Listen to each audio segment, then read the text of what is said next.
like his account of the crime, and it was just amazing. But he hit this guy with a hatchet, and he was like really proud of the fact that he took this guy out. And he goes, bro, this guy would have like taken a bunch of people out, man. I had to stop him, yo. What's up, Kevin? Not much, man. What are you working on? Bad days. This is my After he gets out of the Buck Rogers inspired series. Yeah. I really liked El Camino. I did too. Yeah, it was fun. So, well, that was a nice way to kind of wrap it all up. fortunately, I lit this. This is wed clay, and I started this at the beginning of the month with the anticipation of having it done in a week, and then our family all got sick, so it's been sitting for a while. I'm hoping it's still good. I mean, it looks reasonable to me. Yeah, it's been sitting for 3 weeks now. That's a long time. Do you want to know how long mine's been sitting around? I saw you carry it in, so I'm thinking it can last. I But started this in 2005. So it's been about 15 years. you're just all about one-upping. You're all about I one-upping. do that, yeah, I'm sorry. I'm that guy. The strategery in that conversation. He came Let me over. get the setup real quick. I told him not to play my Miss Pac-Man machine because I knew he was gonna fuck over my score and I'd never be able to beat it again. So he snuck in there and he fucking blew it away. The first like 2 weeks In front of your after kids. That, yeah, in front of my I'm like, kids. hey, you guys want to see me beat your You want to see what a real man looks like? Yeah. Doyle rules. Dominated Miss Pac-Man. Yeah. So, tell me about the inspiration for this. I Ben. didn't get the retro sci-fi memo because I deleted myself off the group by accident. So I'll do a mermaid. yeah, girls like mermaids, so I figured I would do a mermaid, and it's kind of a Cirque du Soleil mermaidy contortion thingy. But yeah, this is a series of things I was going to do for a bronze sculpture, and the first thing was an actual seahorse about yay big, and so the idea of this was basically to make a mermaid and replicate that seahorse on a small version. So her finger eventually would be holding a little tiny seahorse she'll be blowing a kiss to, because girls like mermaids blowing kisses to seahorses. So yeah, that's kind of the motivation in this one. All right. Yeah. Oh, who's this guy over here? It's Randy. Oh, hey. Hey, world.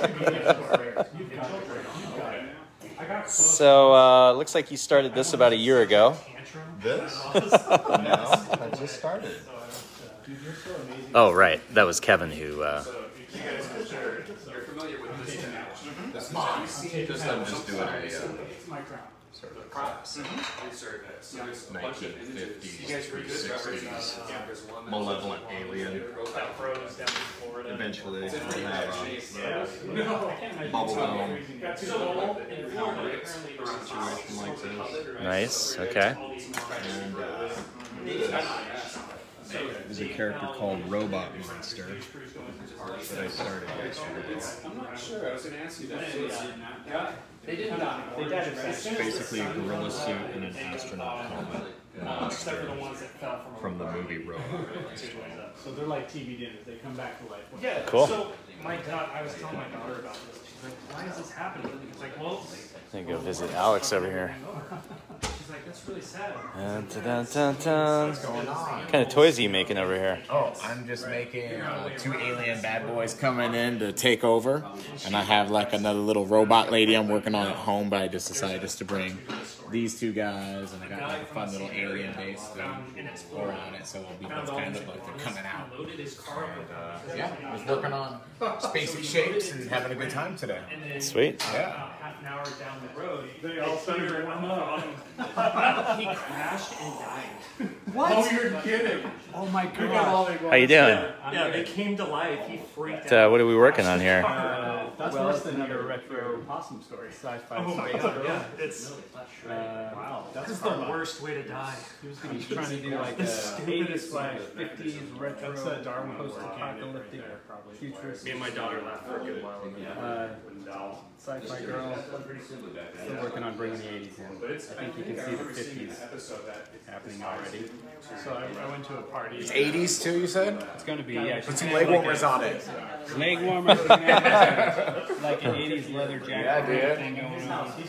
His whole, imagine your living room. Like those, snow boots that, those like snow boots that are like with the bush. Little tubes. Holy shit. Yeah.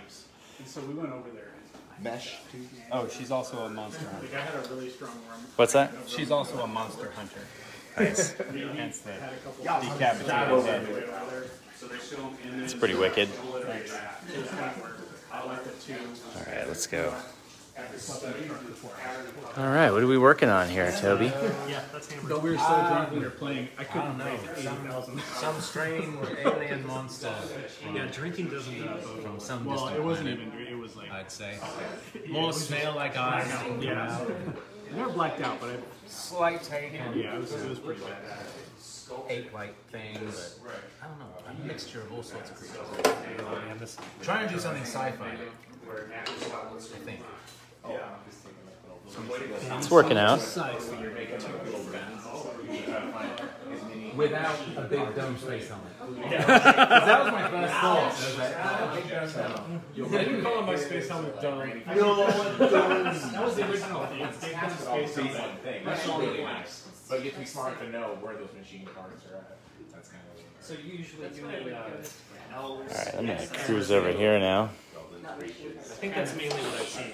That's kind of that thing. Oh, it's fine. But it's kind of fine. So, like little things in your jump drawer. This is like something else, like a different way of check. I love creatures. It's hard to see you do this stuff. But I really did nearly put a space now. I'm done with this. You know Gorby? I couldn't find one. Yeah.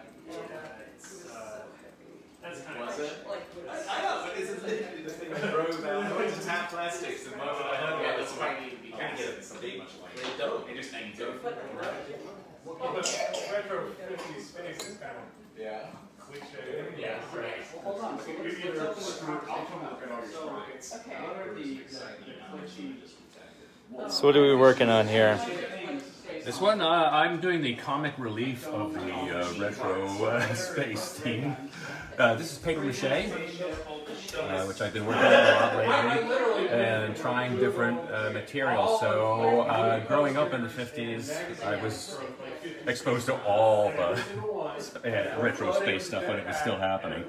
And Crawling Eye, Green Slime, Brain from Planet Eris, just alien brain with tentacles and a single cyclopean look to it. Nice. So what I'm doing now is I've done everything in my usual strip paper and paper pulp, and now I'm going in for another level of detail with a different mix of my material, which is a bit more clay-like. So that's the way this stuff works. It's layer by layer by layer. Fake silver. Fake silver. It's like silver. So what are we working on over here?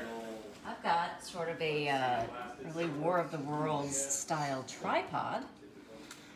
I've just decided to try something a little bit new. It's sort of the style that I generally end up using is stretch leather and brass. So I've got the body form here out of stretch leather. I've got the under chassis, sort of my little boosters and what have you. This will rest on top of here. Wow. And then I've got the tripod legs that connect to the underside by these universal joints. Got a little bit of adjusting and filing to go, and I'd like to figure out at some point a good way to tension this, but it will have 3 of these legs, and they get to sort of move around however you want them to move. Rad. Yep. So that's just a layered brass, stretch leather. That's it. So simple. Yeah. Put it together. Right. All right, what do we got going on over here? I do hard part sculpture. We got this piece here. It's kind of exemplary of what I do. It's all fabricated out of black walnut and cast brass and machinery and all that stuff. So I'm working on a new piece that's kind of an Art Deco theme, another spindle. This one's gonna be a little different where I'm doing SLA 3D printed parts that I'm casting in my foundry, and then further machine and combine with wooden parts. So just working on that. Nice.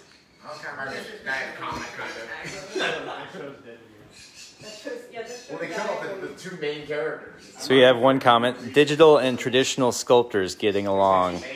Lots of hearts. The fight comes later. Nice. Well, he's outnumbered for sure. So. You have a computer. There's two of us. You're on my side. Yeah, kind of. So what do we got here? So some of you might recognize this guy. So one of the classic Star Trek aliens, the original Star Trek. So it's Balak, or Balak, I suppose, depending on who you ask. Or Balak's puppet, specifically. He was a puppet in the episode. So 1/3 scale. This is sculpted in Super Sculpey. And I'm adding the big fat veins on the side of his head right now. Good detail. Nice.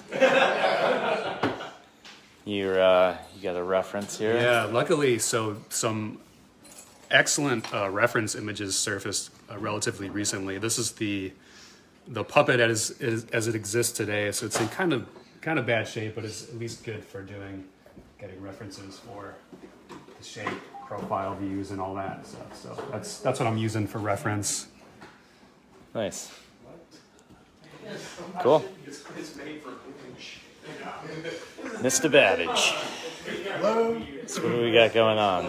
Well, unlike everyone else, I just showed up with a raw lump of clay and I was just going to start from scratch today. But I'm going to attempt to do a quarter scale Ming the Merciless.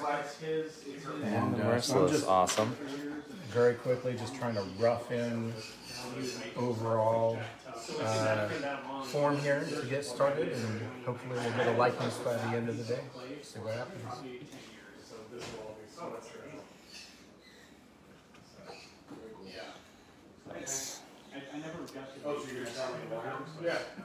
Which is incidentally the name of our group. Let's see what happens. Let's see what happens. Yeah, I can't believe you actually sculpted these hard parts. Shooting them up, inserting them. You know, I thought about doing that, and it worked. I thought about doing that. It's why did you do that for plus you get that handmade look, which is really nice. Yeah.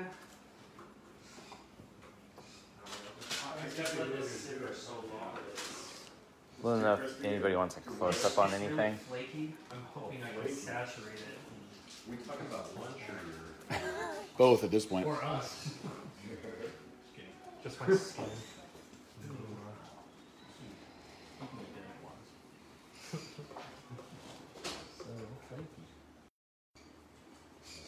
Yeah, I think that's actually get my garage back. Yeah.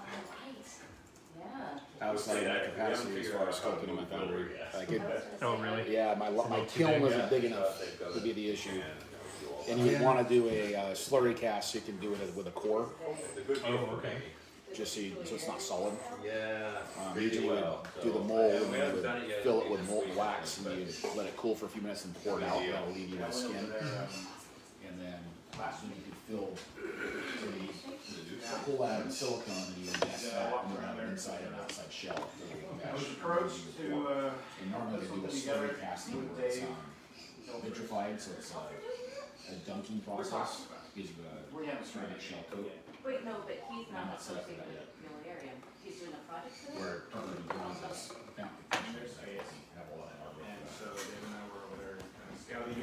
Star of the last episode. If I can sell it, They're attempting to. They want to also yeah. No, I'm just gonna. How much do you think it would be to bronze this size? About 600 bucks. I think 1,200. Really? Yeah. All I know is from the LA perspective of selling stuff. Well, that could be sold for like $7-8 grand once made. Yeah, so I'd say the price is $5,000. Yeah. There's a sale price for the gallery. Usually half of that goes to the right, but if you half of that goes to the. But Kevin could sell it. So who would need it for that? The fabrication, half of that goes to the bronze company. So you're only getting like a quarter of what the actual sale price. Yeah. Welcome to being an Well, artist. well, yeah, but if you sell it on your own, though, that's the best way to. Right. Yeah, cut out the gallery. And he has a father where he could sell it on his own. But like, yeah, if you try to make like a deer bronze, I don't know if I give have a half the money following. to If you were a the puppet, gallery. but I don't have a following for sculptures. So if you try to sell to a gallery, you'll make practically nothing. After today. Yeah. If it were a puppet, it's You're going to be big in Germany after today. Yeah. You're going to be like the David Hasselhoff of sculpting. From Star Crash. He's all like youthful with curly hair. So Chris, they're taking. Have you seen that? It was on Mystery Science Theater. It's like an Italian production that they made this really bad Star Wars movie. And it's supposed to be like it was made right after the first Star Wars movie, but they got like a really hot half-naked chick, and they had like David Hasselhoff in it. Yeah, but it's like a sci-fi movie, but it's like really bad. I'm talking. What's it called? Starcraft. Starcraft. Yeah, chick is super hot. But like you see the Mystery Science Theater. Well, they know it's important. No. You see the Mystery Science Theater, and she's putting like this this mind thing, and they go, and she's still wearing this like leather bikini thing, and like they're on Mystery Science Theater. At least I'm there. She's gonna be like a minor. Like I guess she got like sentenced to the mind, and she's still wearing this like high heeled outfit. Like mine wasn't anything special. Yeah, I sold it because I never used it. Yeah, that's a pretty specific part piece of artwork. Yeah. I think I used it twice, and I didn't really even need to. It was just like I should use it to. Was it anyone watch Toy Galaxy? It was a metal band. YouTube at all? Great show. It's like actually like a news channel. So you They talk about the history of all. It's kind of like the Toys That Made Us.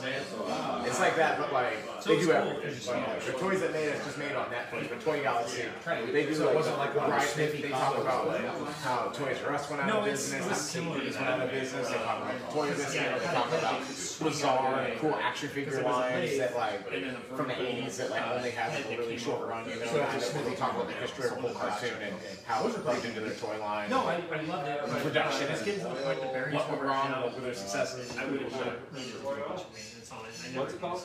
Toy Galaxy. Yeah, I have a lot of fun with that. I sold it for more than Yeah. You aren't missing that. I haven't come into a project yet where I was like, oh, He's like an older guy too, so it's not like something annoying until like right now. It's like the guy has well, I have my stage presence. I've got a little Grizzly vertical mill out there, and then I have some rotary chucks. So if I need to do something, I can do something simple on it. A lot of times the guys will chuck stuff up in a spindle and then put a tool, a cutter in their vise. Oh yeah. And literally make an impromptu lathe, get your line, and I don't know if my Grizzly runs true enough to be able to get away with it. This is what I can hear. The other guys are around. You have to go out and But that's keep that in mind as long as you can grab it with your spindle. That's a good idea. A lot of guys do that. Yeah. They just literally take a piece of tooling and they grab it in the vise, so it's 20 different degrees, and then they come down to the side and make sure it's on center and you can up and down and in and out, and you can ad hoc way. Nice. Yeah, that's a good idea. that's one of the few advantages of being deaf. You can have the noisiest compressor on the planet. Which I think that's his name. But yeah, if you want to take a look at it, it's very salvageable. It's just not like my thing. All right. I can salvage. Do you have any questions or anything? That Yeah, where's the anyone deaf wants? Yeah, if anyone has any questions about anyone that's sculpting here, we'd be happy to answer them. Inspired baloney. Are we actually live? That's pretty funny. Do we get put at the little kids' table, Kevin? I mean, we are the little kids. We are little kids. Are you going to They got all the same age. What's that? People got questions for us? Yeah, any questions? She's Anya's running the. Oh, No questions? Yeah, no I'd like questions. A question for Kevin Gorby, since this is his His party. I'm not interesting enough. Come on. That's Toby and Chris over there. Question. Where'd Randy go? Randy's a good one. Randy Questions. All right. That's a great so question. That's a good question. Jared wants everybody to introduce themselves properly. So. Okay. Hi, my name is Ben Adams. I'm from Portland, Oregon. And yeah, that's me. I'm working on this thing. What kind of work do you do? What have you worked on? Oh, that's a, we'll get there. We'll get there. He's too modest. Yeah. Check in for hour 2 and we'll go down that rabbit hole. When you run out of weird stuff to say. Yeah. Right? All right, host. I'm Kevin Gorby. Typically, I'm a puppet maker. I own Luna's Puppets. We do this sculpting session once a month where all the local Portland, Vancouver artists get together. And this month, it's retro space themed, so we all had a little jump start on what we were working on. I started my Buck Rogers ape. Everyone here, I mean, I thought I was standing pretty good with what I had, but I'm kind of being put to shame now. No, it's all. But, yeah, so I don't hope if this goes well, maybe we can do this again with a new theme. Wait, a new theme every month? Yeah, so that's what we're just talking about. We're gonna have to change the suit. We have all these half-done statues. Yeah. Retro Space 2. The finishing. All right, give me an intro, Derek. Hi, I'm Derek Tall, and How tall are you? I am not very tall. His It name's is a Miss little Lee. bit of an oxymoron of my name, but I do stage props and little pin-up sculptures and crazy, scary monsters. So decided to stay with my pin-up theme on this one. Nice. Thank you. All right, Toby. Hi, I'm Toby Froud. I'm a Sculptor fabricator. stop motion. But if you bake it and a crack appears, you just hit it with a little epoxy. We should introduce each other. No, we should not then.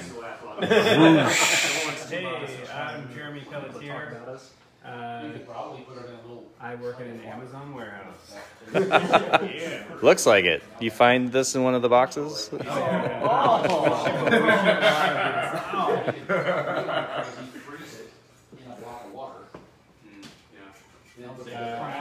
have a background in character and creature sculpting, mostly for video games, but that was a long time ago. And now I just do this stuff for fun. Nice. Me and Jeremy actually met, was it 4 years ago? Down in LA, we were both going to do the Jim Henson Creature Shop Challenge. Oh, yeah. So we went down there, that's where I met Jeremy.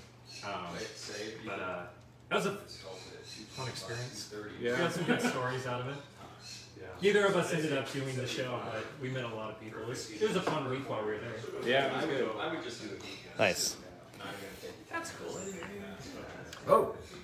I was actually supposed Hello, to be I'm out there. Alex Bubb, and I'm just a patron. I just like to learn how to sculpt. I've been just learning how to sculpt for the past 5 years, and do a little bit of help at Bowen Designs and or what's left of it, and just help with various little tasks there and whatnot.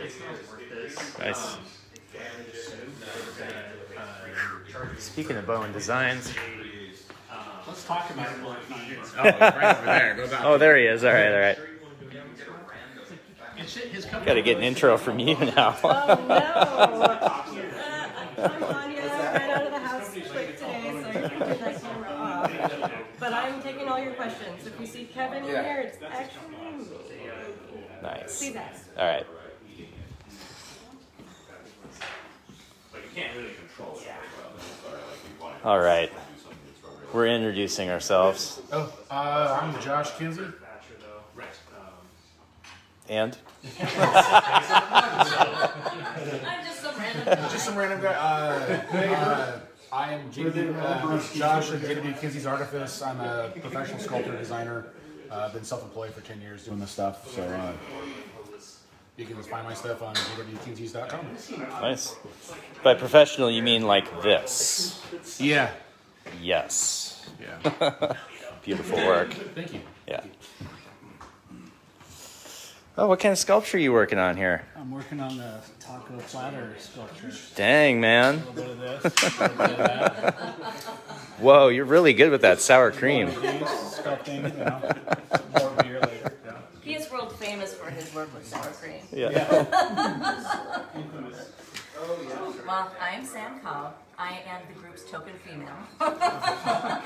What are you token, Sam? Wait, Anya's here too, so. Sure. Anya's here.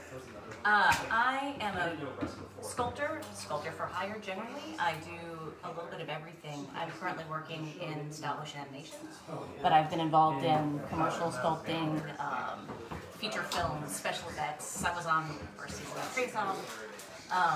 Yeah, and so currently living and working around here, hanging out with these guys, and in my spare time I make automatons and model kits, and yeah, kind of like to work with mechanical art.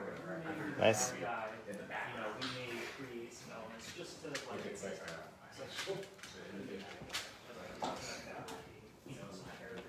All right. Can we get an introduction? Yes, this is Sam Cobb. Me. I'm Chris Wayless. I'm way over the hill, old rubber monster maker from way back. And I worked on a bunch of movies and TV and stuff like that. What else? That says it all. That's pretty much it. And so, now I'm just having fun designing creatures. I'm on Instagram, Facebook, Twitter. I think that's about it. So, yeah. And so now I'm pretty much retired, so all I'm doing is having fun making weird creatures. And so this was a fantastic option for me because most of my stuff is a little more earthly. And so this was an option to kind of go really super cartoony. Well, this is like center of the earth right here, right? This is what you find when you like really dig down. Well, this is kind of like, I wanted it to be something that was archetypical of the space monsters, not just of the old movies of the 50s, but also like a lot of the comics and stuff, the, Wally Wood and all that kind of stuff, where they just like slapped pieces of other creatures together to make aliens, because they didn't really know how to design them. So there's a lot of stuff, and it actually goes back to like the late 20s, I think, in pulp magazines and stuff, where these aliens, at least half of them have tentacles. At least half of them are brains, and at least 30% of them are Cyclops. So I just took all those elements just like they did and threw it together for this guy. The trouble I'm having right now is I'm trying to work down in here and there's so many tentacles. Even if I can get my hand in the right position, I can't see it from where I am. So it's gotten a bit challenging. Fortunately, I can bend it around a little bit and it holds up for stuff. But this kind of stuff can be a ton more work than you think when you start off.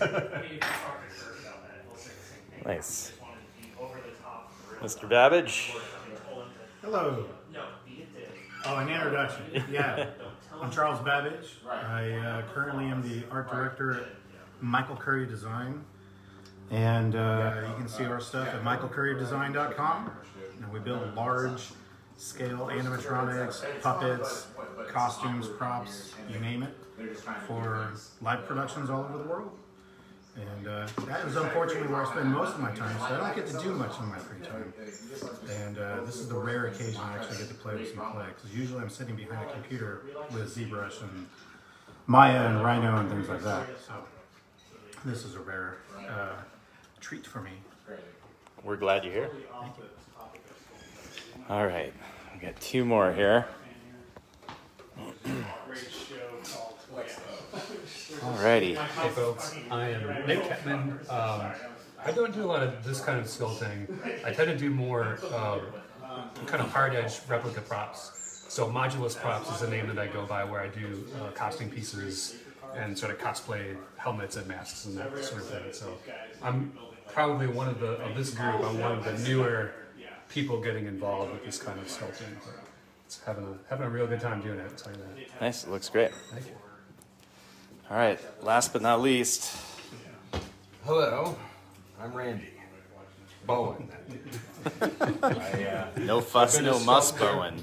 Well, we'll see. I've been sculpting professionally between 15 and 85 years. And I intend to do it and not go quietly into the dark. No, I'm just having fun making a type of alien that was very popular when I was a kid. That's the big brain malevolent alien that you're probably seeing a few examples of around the world today. Mine's going to be have an insect quality when it's done, but yeah, just sculpting off the top of my head. Nice. Enjoy. So from your childhood, so this is like 100 to 150 years old? Well, yes. Georges Méliès was working on his silent movies. It wasn't quite 112 years ago. Coming close. Yeah, no, it's like movies like This Island or Invasion of the Saucer Men. Those type of big brain alien movies I've always had an affinity for. Nice. So this will be one of the fun things. Awesome. He loves big brains and he can't Wow. I'll be able to use it at some point. Now reversing it in the mirror.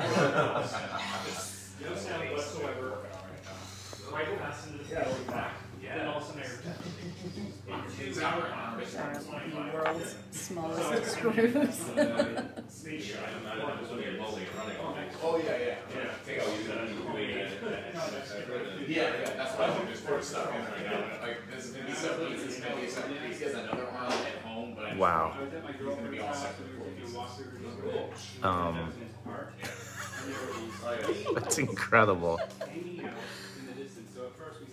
And that's how we attach the legs. We have some questions on board. What's up? We got questions? All right. Gotta get over It took about 3 years to grow it. That's the question. It's actually not it. So it is still kind of a dirty question. Are you the namesake creator of the Babbage computer? I am. I am named after Charles Babbage and related to in some way. The family tree is a little fuzzy here and there, but he's a great uncle. Wow. I was going to be named Charlie, whether I was a girl or a boy. So I really admire Charles Babbage, my parents. Nice. We have some general questions of what tools are you using, what are your preferred tools, and what materials do you like using, that sort of shop question in general. I have been using this manicure tool for super sculpting for at least 30 years. And you know what? It works. I love it. I almost sculpt everything solely with this tool. Whoa. I don't know why. I like the comfort of it. It's the right shape for what I'm doing. I mean, I mix it up with, ball-end tools and things like that. And I've got an entire tackle box full of tools, but I swear, with super sculpting, I'm always covering on this one. You'd probably be amazing in the nail salon. If you ever get bored, you should, try that out. Okay, Randy, what about you? I haven't been to a nail salon in a long time. No, I actually used a tool like Charles.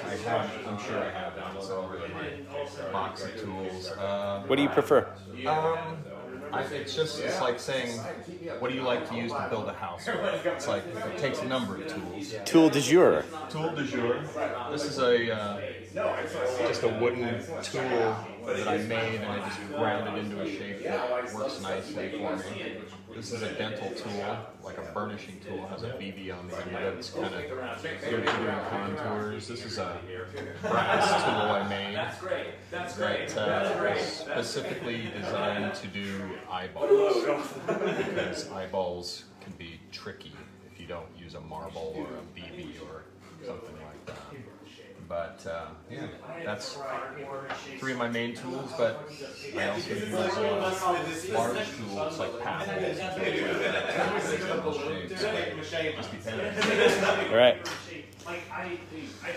So this is currently my favorite. This is a design by Takayuki Takeya. I'm sure a lot of you know that name. the company is X-Works, so this was imported from Japan, and it's basically just a kind of a spatula tool, different size spatulas on the end, one side and one the other. But I use this probably more than anything else at this point. It's great for sculpting, which I know 2K uses a lot. Those tools on sculpting. So that's my favorite. Awesome. It falls apart, whatever it is. It's just like they don't understand the elements. What do you like to sculpt with? Well, let's see. So endearing. This right here. No, I have a good. full. I'm working in a new throughput here where I'm doing 3D modeling, and I go into 3D printing on an SL. I have a Kettman printer, and then I go into I have a small foundry doing lost wax, investment casting and brass, and then it goes into the full machine shop to machine and braze and assemble metal parts, and we also have a full wood shop. So I have about 6 or 7 lathes in my shop, milling machines, sander, all of it. I have every piece of equipment you can think of. And so basically everything gets touched and used to basically manipulate and create these forms. I don't repurpose or reuse objects, it's all fabricated. So, but the big thing I'm working to now is instead of just taking billet, brass, and machining it, I'm working on creating forms and casting them so I can do reproducibility and creating very, very complex forms that I normally can't do on machining and doing it practicality. So that's my general throughput. Nice. Did we already cover this? No, we didn't cover this yet. Like everybody else, there are dozens of tools that I use for different things. Obviously, I do a lot of different styles of work. But just recently, this is my favorite acquisition. It's a set of parallel pliers. But the nice part about these is that they're locking, so I can sort of clamp this down.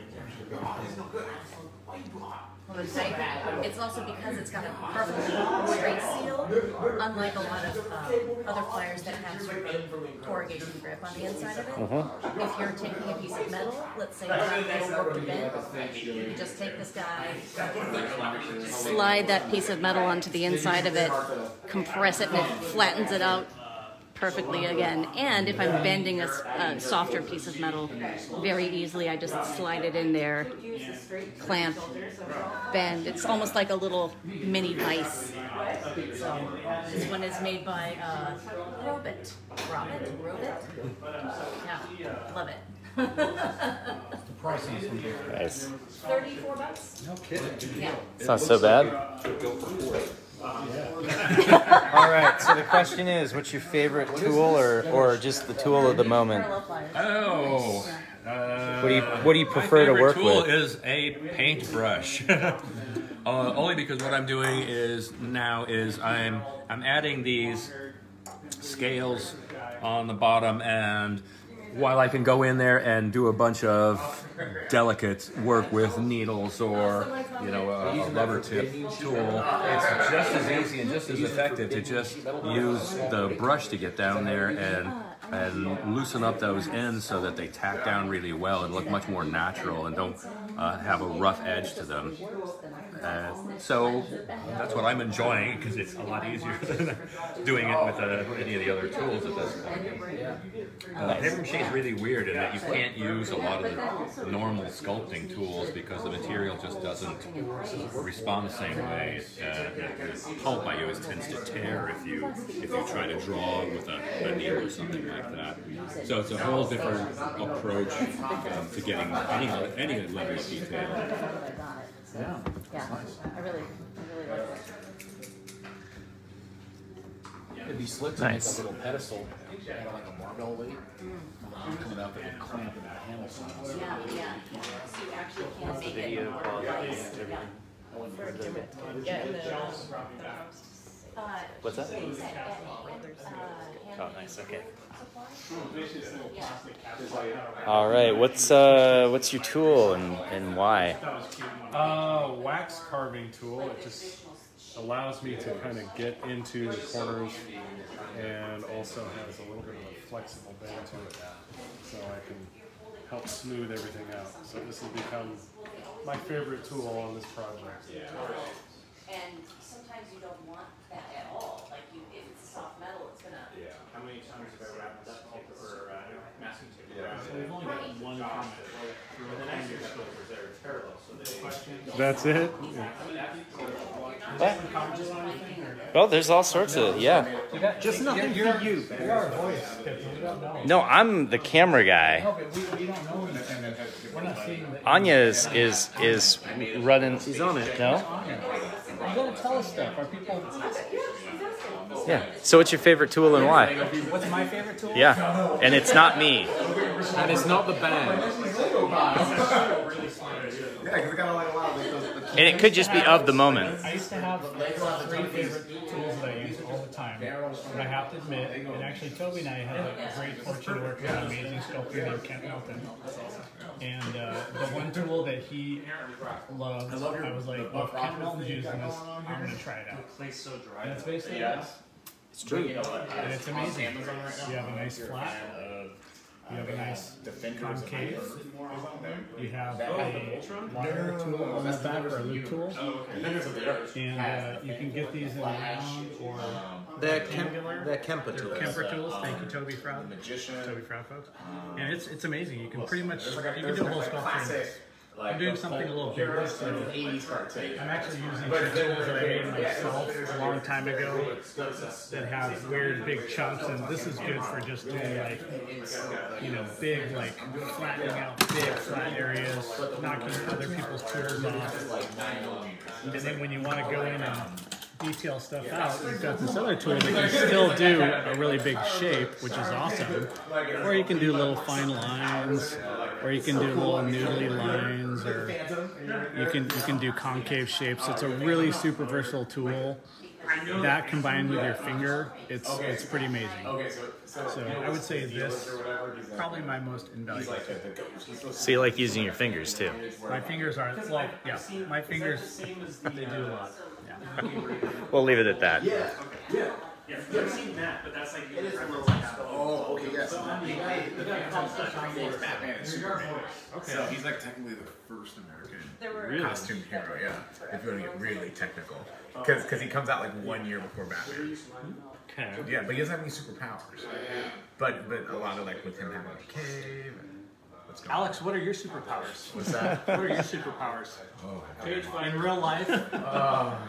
You can beat the shit. Come on, let's see it. You see it? Yeah. All right, let's talk about your tools. Let's talk about what's your favorite tool. Oh, the gun show? No. Yeah. No, I got, I love this one. I got this one at Anatomy Tools. It was a great core. Andrew Krause made this one, Krause. Okay. And that's one of my favorite for, I'm doing like smaller 1/6 scale kind of aliens. So I need like smaller tools. So I have this one, and then my favorite one, I actually made this one.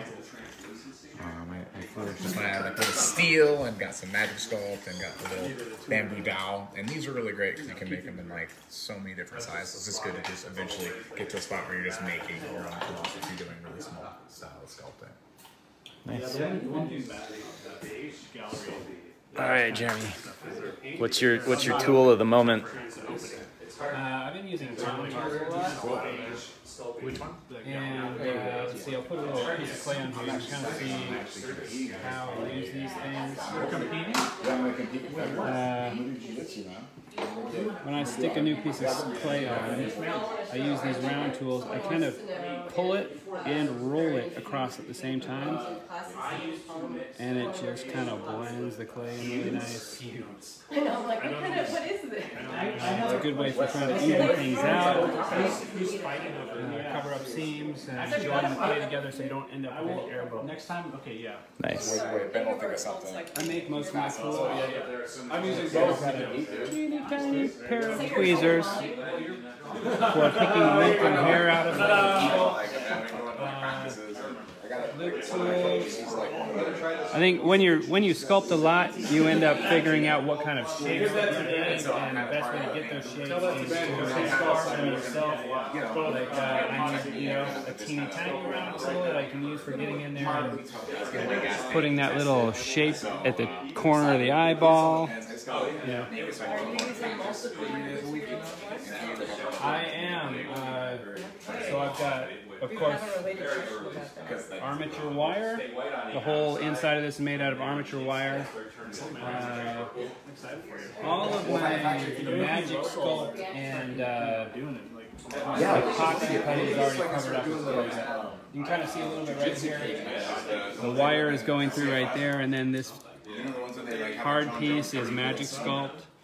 I use that stuff to create a strong armature that'll stand up by itself before I add the clay on it. Yeah, they're super fun. I did a type Nice. They're super fun. Amazing sculptures. I call it bone saw. Yeah. All right, Toby. So what's your tool of the moment? Many people try to choke and because we're going to get choke with Ken Nelson, we do use Kemper tools a lot now. And actually, for some reason, they just work really well. They're cheap. You can buy them very easily, and then you can adapt to them as well. So this one's all another bummed out because they're great. Just keep, fixing new ends. That's kind of me. That's probably me. Tools. That's why I don't. That's why. This is a wire loop tool. This is a guitar string in there. So it has a little bit of tooth to it, which is great. I used to use a lot more of these metal tools like this, but it all depends on what I'm working on. I felt bad. Use my fingers. I've even started using these rubber thimbles or money counters. I guess. This is something that I learned on Dark Crystal from the sculptors there. Because they use it for texturing, but I use it to just do just the same as a loop tool, but you actually just get your hands back onto it again. So you just start, flowing over muscles and shapes, and you get a little tooth, you get a little line, but you can just form curves, shapes. Oh, that's a cool one. I've never seen that one before. Where did you get those again, Toby Froud? I have no idea. This is you can get them online. You can get them in different stores. But yeah, them rubber money counters or thimbles or something. Yes, this is the Amazing Sculptors of Dark Crystal. Taught me that. It's very cool. Nice. All right, Derek. Did I ask you about your tool yet? Yes, you did. Oh. we already went over your tool. Sorry. So on the core here, we have wire armature. Oh, here we go. Yeah. Steel support. And so I've made this support so I can actually remove her from the framework. So I can get to all sides here easily. And then inside the core is a magic sculpt to stiffen up the armature. And then over that, I'm using the super sculpting so that I can start sculpting all the details. Nice. Yeah. So then I've got some finding pieces to make her jet packed, which will cover up her suspension wire here, which will end up being kind of her rocket exhaust, which will cover that suspended. Nice.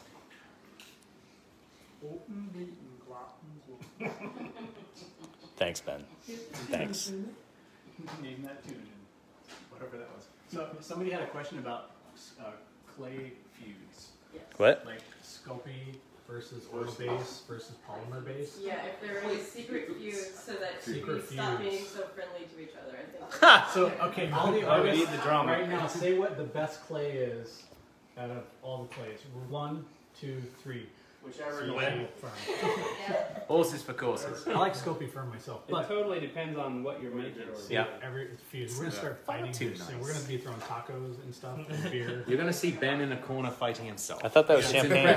So speaking of fighting yourself, here's a good thing to remember. A lot of artists sometimes switch their mediums too.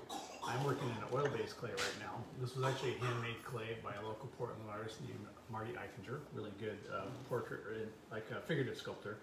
This is actually a handmade clay recipe.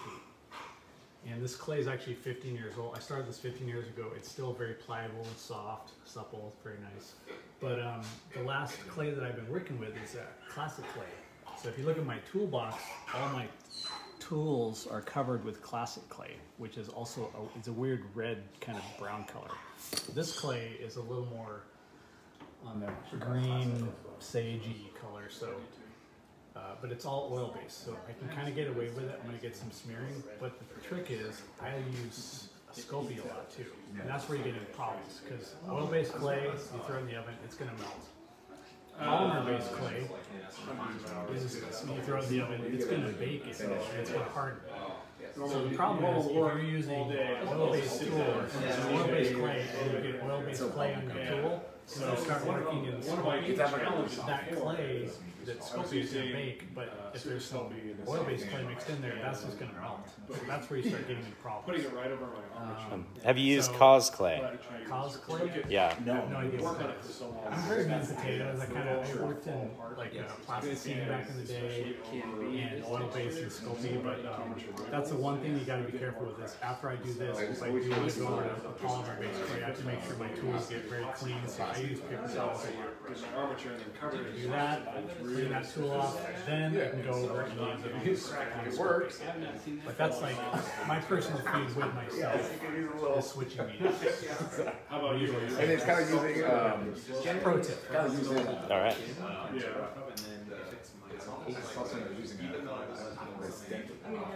Yeah, I'm hoping this. I'm not going to spend another 15 years finishing the sculpture.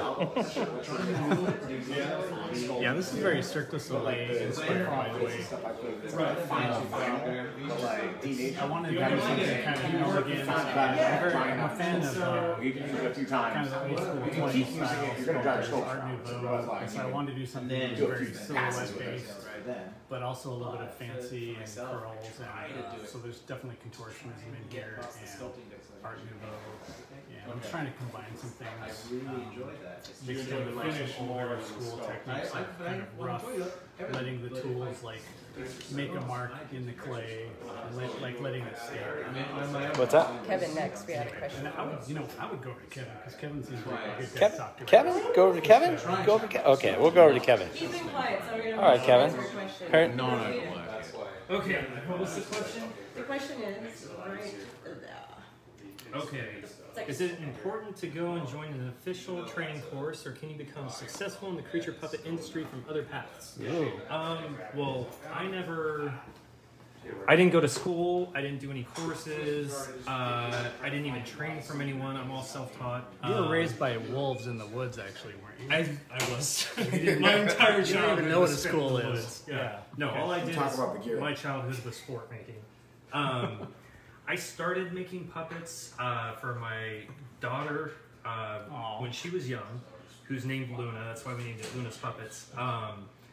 Originally, it was just for her, but at the time, I was unemployed, and we started getting a lot of interest for the puppets we were making, just putting them on, I think, MySpace at the time, just to show them.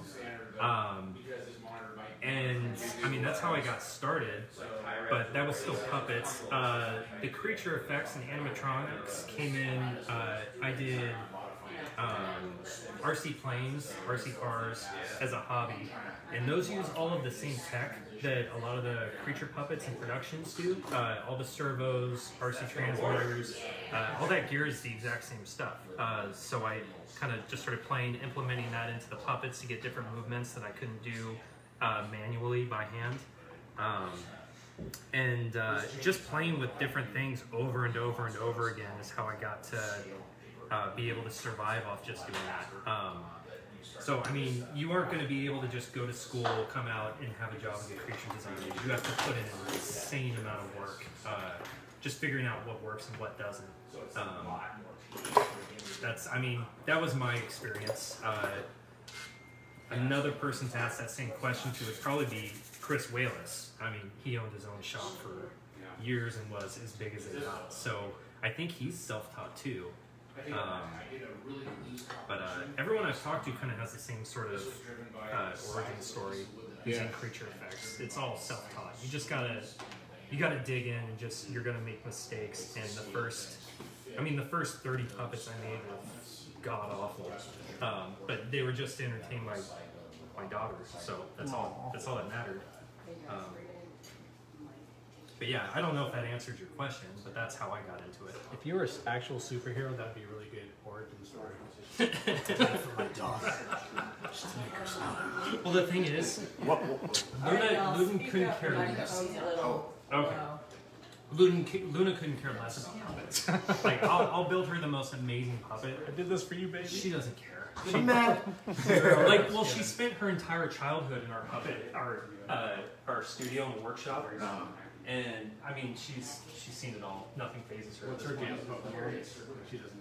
She doesn't. She likes Red Dead Redemption, and yeah, she's a gamer.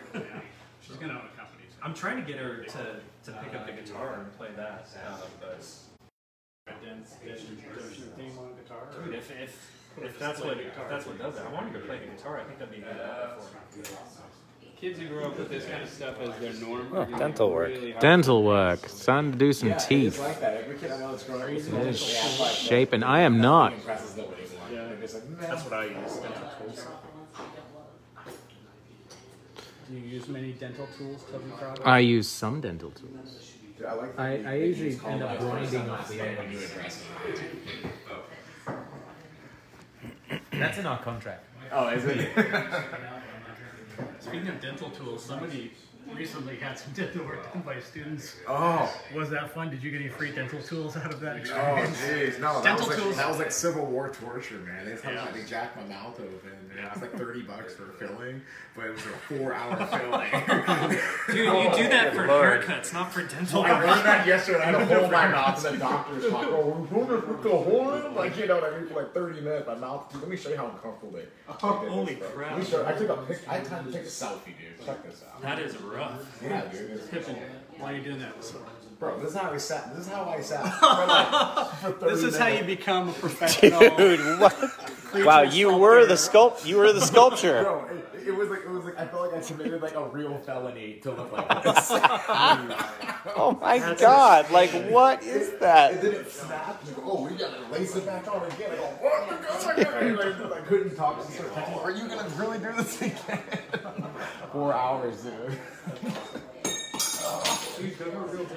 I know, but it was a $35 filling, but I learned why. You get what you pay for. Right. I got a good filling though, because it was like three students and 2 different doctors that overlook your mouth. So it's pretty cool. So it's pretty safe. Yeah, it's really safe. There's like 3 doctors, but I'll tell you guys this. So when I was 15, I wrestled this gentleman, right? All right, guys, this is what we would be recording on, but we were having serious internet issues. So, unfortunately, it's just an iPhone 11 Pro that we're using. Thanks for tuning in. We have a good cushion for this table. All right. Person's new. Okay. Still getting over a cold. Okay, what would you suggest as a next step to a person who's new at sculpting? They're working on armatures and paper clay. They want to know what to move on to next. Epoxy, polymer. They don't want monster clay because they won't be molding. Okay, so they want something that is going to be permanent as a finished sculpture.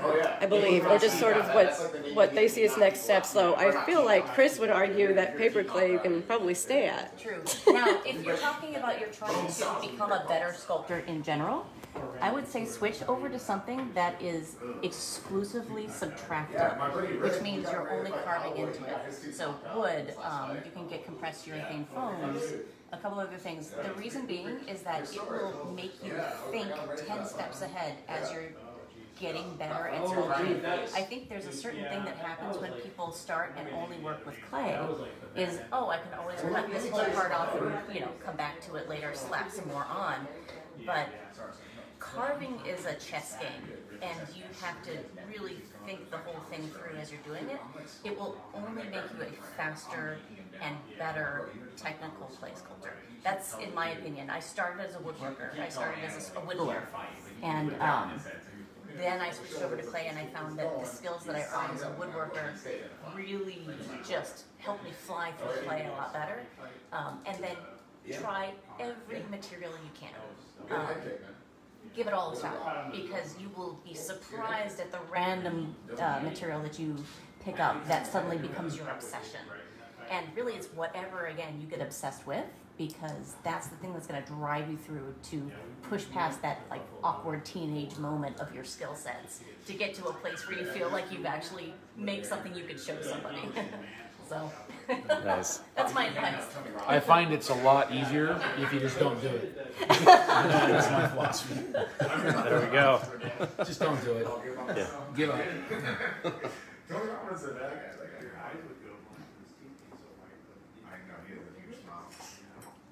So Josh. Yes, ma'am. You absolutely shouldn't. Oh, you absolutely shouldn't? Should. Oh. More scales. That's why I typed. It's not. So I'm brushing the dried paper mache with water to reactivate the glue content in the paper pulp that this is all sculpted in. And that just helps the bond with all the additional new material I'm adding.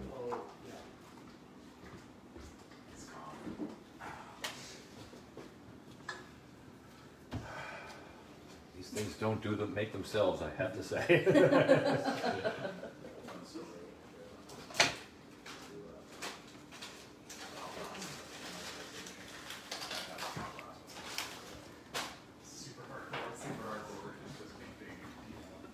At this point, I haven't even been worrying about the likeness. I'm just trying to get a face.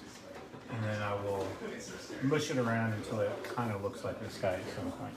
But just trying to get some anatomy of a head on there and rough it out.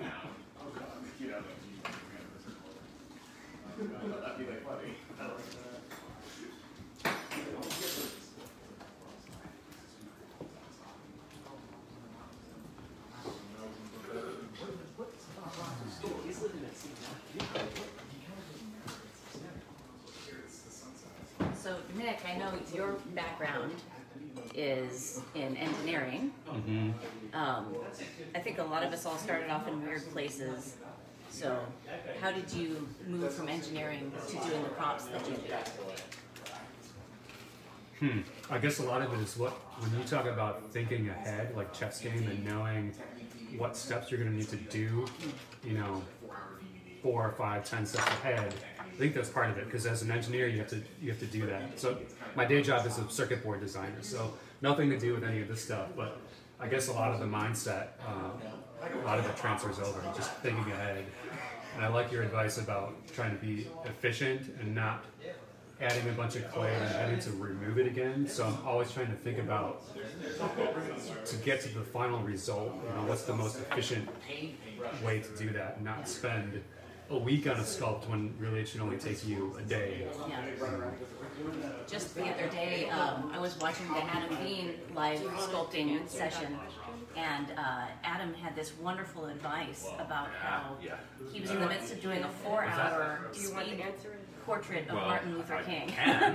And he said, be sure to make your mistakes really fast so that you're not committing yourself to that mistake and saying, oh God, that took me 4 hours, so I can't remove that part, I won't change that. Yeah. But allow yourself to say, that needs to be changed, I'm going to tear that off and I'm going to do it again.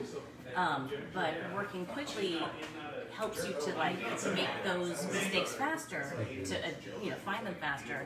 And if you learn how to fix really well, then you're, that's what anybody who I'm teaching how to do art of any sort is. Make all kinds of mistakes and learn how to fix them, and you'll be a far better artist for it. Learn how to fix your mistakes. Right. Nice. That was like what's his face with He's like, I just wanted to use the bright colors from the comics. Like, no, dude, you didn't go for the 60s, 70s psychedelic black. Well, I've got another technique maybe that would be useful for some. So this is my engineering brain at work. So, and a lot of sculptors do this. So you can take, if you've got good reference images, which you can see I've got this great profile shot of this sculpt here, and I dump it into Photoshop, and I take a picture of my sculpt, and then I can overlay the two and sort of transition between them and see where it lines up and where it doesn't line up. So then that way when I go to try to make it look more accurate, I know exactly where to go, or at least closer than just trying to eyeball it. So it takes some of the subjectivity out of it, I guess, being able to do these sorts of techniques. And this, I'm using Photoshop here, but there are free cheap tools that you can use. GIMP is a free image editor that will do the same thing. Just a shot on your iPhone, dump it into the tool, and you can do these techniques for free, basically. So. Nice. Okay. We have a question for Chris over here, Kevin. Can we call out people's names? Is that cool? Like so and so from Arkansas. Yes, Kansas. some of them are 'Cause I love- very fancy names. However, You can maybe take your best shot at it. Jazzlit Farmer for Faro.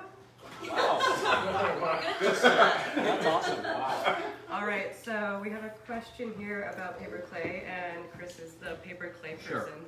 So there are a lot of different formulas for paper clay, and a lot of the different elements in that paper clay react very differently depending on how you use them. One of the things that causes a lot of cracking is too much water in the mix.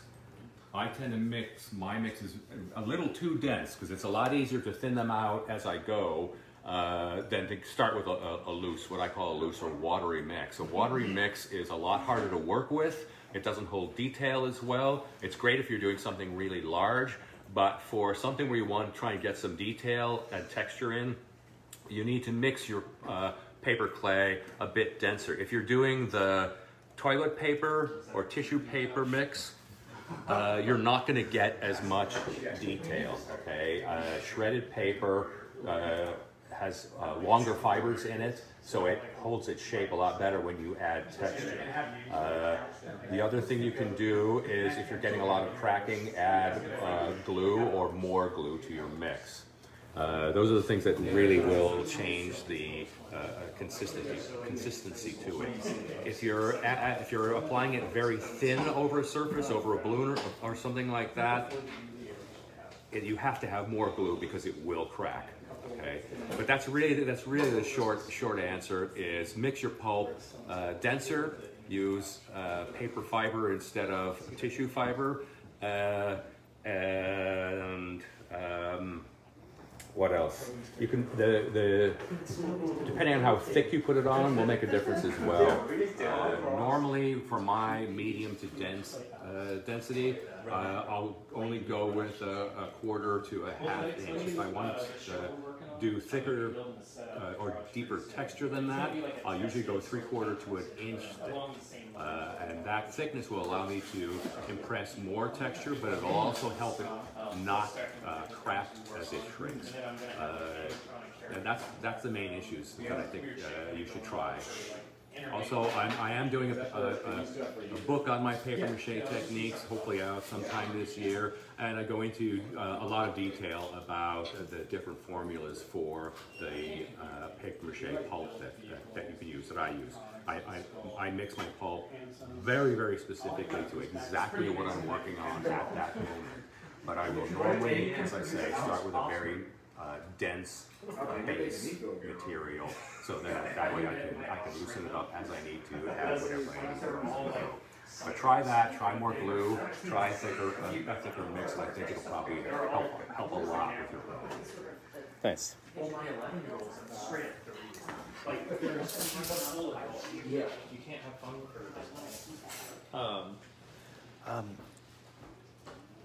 How is your phone for live streaming? Oh, I have no idea. You want to try it? I wonder, yeah, well, just because I need to switch over off this. Or I wonder if the problem is my phone Randy, is pretty much dead. Let's talk to Randy. Randy Bowen. He's Randy Bowen. Where have you been? You've been all my life. Where freaking had a tripod. Where did I put it?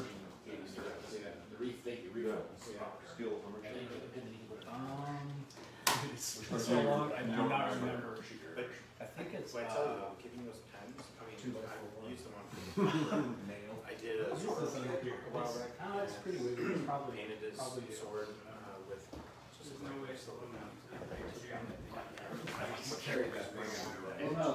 Actually, no. Okay, I think it might be rebar. So, are we on? I can tell a fun story about this sculpt. Okay. So originally, when I did this sculpture, my mermaid tail was going way out. And at one point, and I had a friend who was kind of hanging out with me and watching, who was not a sculptor, and I said, oh, that tail's way too big. I need to cut it off. And she was like, no, you can't do that. You can't cut your sculpture. I'm like, it's not right. I got to cut it. And so I'm like, okay, you're going to hold my sculpture, and I'm getting a pair of bolt cutters. It's kind of you'd like break into like, you know, if you're stealing something from a place and they had a big industrial fence, you need to cut through the, you know, fence. So I had these bolt cutters, and I'm like, I'm just going to cut through the center of this tail. She's like, you can't. I'm like, okay, you have to catch the end of the tail. She's like, oh my God, that's too much pressure. I can't do it. I'm like, this is happening. It's going to drop on the floor if you don't catch it. So I get up there with the bolt cutters, and it just like, chunk, and I cut it off. She's like, well, how are you going to fix it? And that's a good question because it's kind of hard when you're in mid-sculpt. A lot of times people get committed to what they've done, but once you get clay on it, you start building it out. Sometimes it's not quite right. So you got to be not afraid to modify it. And I cut the tail off, and I ended up getting it where I wanted. So I ended up having to rewire both ends and kind of joining them together. So imagining like branches or something like growing back into each other, refusing so that it becomes strong again. But once I was done, I felt a lot better about the shape of this because I wanted this to kind of act like a little bit of a over her, and I wanted it to be very vertical. And the tail was just going way too far out. It wasn't really what I wanted. And instead of just sticking to it and being unhappy, I cut it, made a change, and a lot happier with it. But nice. Anyway, yeah. But I think this might be rebar inside. So yeah. I just want to know what the second day. So this is how sturdy this is. Whoa. Yeah. I've sculpted bigger, but this is the first like small thing I've done that really suspend itself. And it's pretty well balanced. So It's pretty good. yeah, good times. I'm gonna mount this right here for a minute.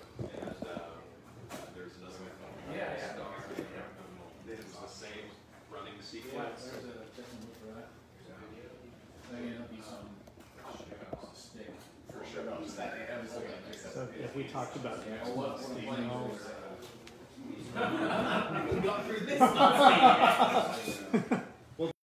sort of a new thing. Up until now, it's just kind of been a loose, you know, do whatever you want. Right. I think you like you sculpted that and put it up, and that's where. What did I just sculpt? Oh yeah, retro sci-fi. That's the thing. I like the idea of always doing it. So, if we are live, I think the next thing people should. We have a question for you in the comments. Yeah. Jennifer wants to know what you're using for clay on that particular piece. So this is wed clay, the Walter E. Disney clay. I've been using this for pretty much. I started with monster clay. The problem is most of my stuff needs a really quick turnaround time. So I like wed clay a lot. Mermaid guy. I let this set for a long time. I started this piece at the start of the month. Usually, I mean, I don't know about everyone else. My working time with wed clay is usually a week or less. So this is the longest I've ever worked on a single piece with this material. And it's getting really firm, but it's actually... I'm actually kind of liking it because I can do more carving and get some more detail. Surface detail you're working on. Give me some sculpting here. Right now, I'm just kind of roughing out some lines, creating these crevices. I'm going to start mirroring it over to this side, which I always hate. And then I'm going to go through with a wet brush and smooth everything out and kind of moisturize and soften it. So moisturizing is important for a sculptor. Moisturizing is always important. It's my number one Young goal skin. in life. Toby Froud. Is that how you? Is that your trick? Moisturizing. Yeah. By the way, Jennifer Kroll, mermaid guy. My name is Ben. I'm handing the camera back. What happens when sculptors get the camera? Yep. You get it taken away again. No? Okay, so same question for you. What are you using? Oh my gosh, what am I using? Moisturizing? No. What? Excuse me. I find the oil in the clay yeah. makes my hands very soft. And what kind of clay is it that has so much oil in it? So this clay was actually formulated by a Portland sculptor named Marty Eichelberg. So this is actually a handmade clay. It's not Van Aken, it's not Super Sculpey, it's not Chabant, it's actually handmade clay. Is it for sale? I will sell this chunk. Is it an oil-based clay? It's an oil-based clay. It's petroleum-based clay. So I believe the base of this is actually petroleum, so dead dinosaurs. And then other stuff. Does anyone here know what's in oil-based clay? Like beeswax. Beeswax? All right. Anyone else? Sulfur? I can't remember. Beeswax? So basically bees and dead dinosaurs. All right. How you make He said bees and dead dinosaurs for those who couldn't hear. Yeah, that's our secret. Bees. Dead dinosaurs. All right, I'm going to bring it over here. I always wanted to know what my secret was. Bees? We know there's 25 of those baby dinosaurs. I'm down with that.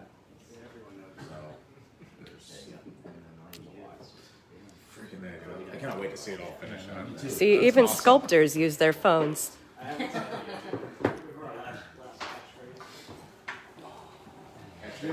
Oh, you're totally catchphrase with us.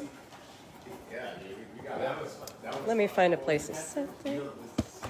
Hey, Excuse me, let's not ruin Josh's. come in and start throwing your ego around. I see how you are. Sorry, adjusting. Sorry, adjusting. Well, you're gonna get it all adjusted. We have an announcement to make. Uh-oh. Oh, of course. Just kidding. Yeah. Hi everyone. Pippin, I'm running the camera. We're gonna switch over the live stream to another phone. So I'm gonna stop this one, and then another one's gonna start up right away. All right. Thanks. Okay.